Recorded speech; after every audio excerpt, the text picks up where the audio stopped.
बिस्मिल्लाहिर्रहमानिर्रहीम।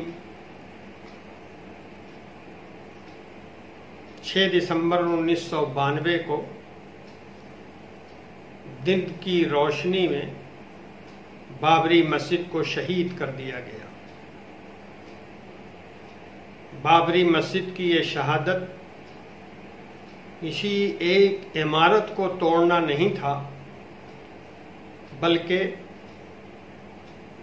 सही मानों में ये हिंदुस्तान के आईन और यहाँ की जमहूरियत को तोड़ना था। और ये एक अफसोसनाक मामला था जो भारत की तारीख में लिखा गया। जिन लोगों ने बाबरी मस्जिद को शहीद किया, उनकी तस्वीरें मौजूद हैं,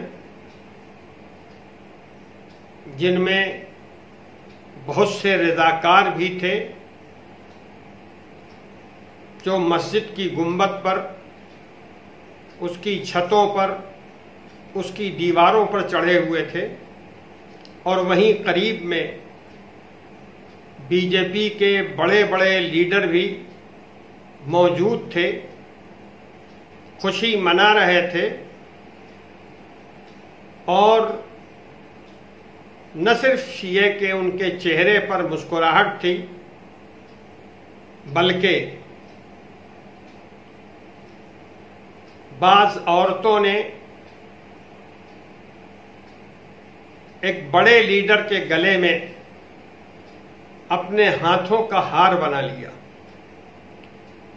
खुशी की ये अलामत वाज़ेह तौर पर आज भी तस्वीरों और वीडियोस के अंदर पूरे मुल्क में फैली हुई है। मामला सीबीआई की अदालत में गया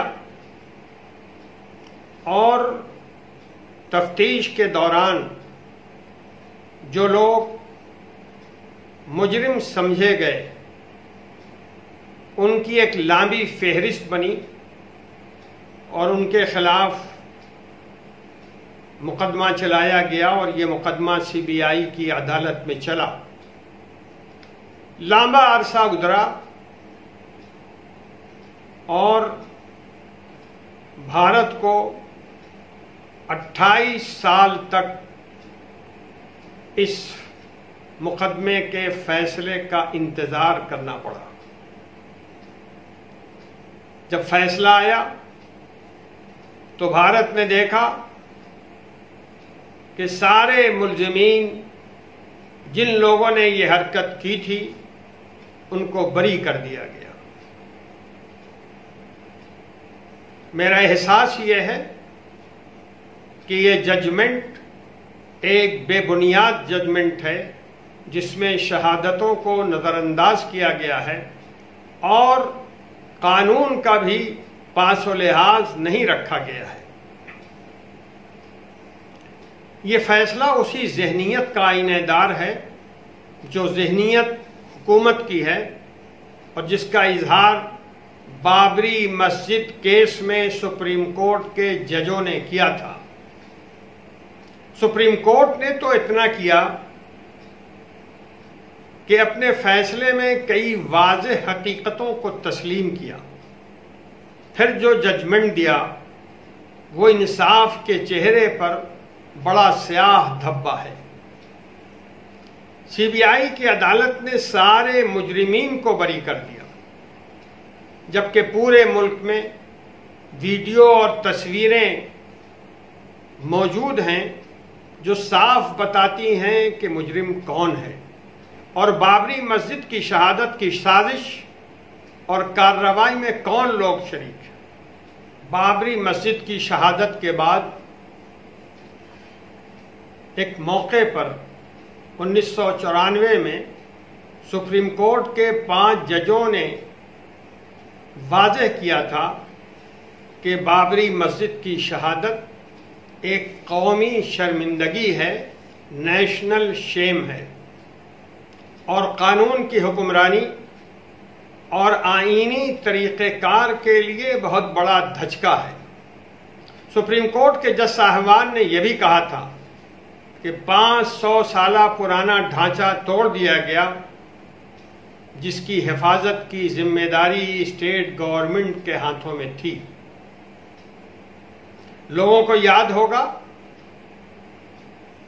कि बाबरी मस्जिद की शहादत के अजीम हादसे के बाद मुल्क में फिरकावाराना तासुब की लहर चल पड़ी और बड़े पैमाने पर मुसलमानों के जान और माल का नुकसान हुआ।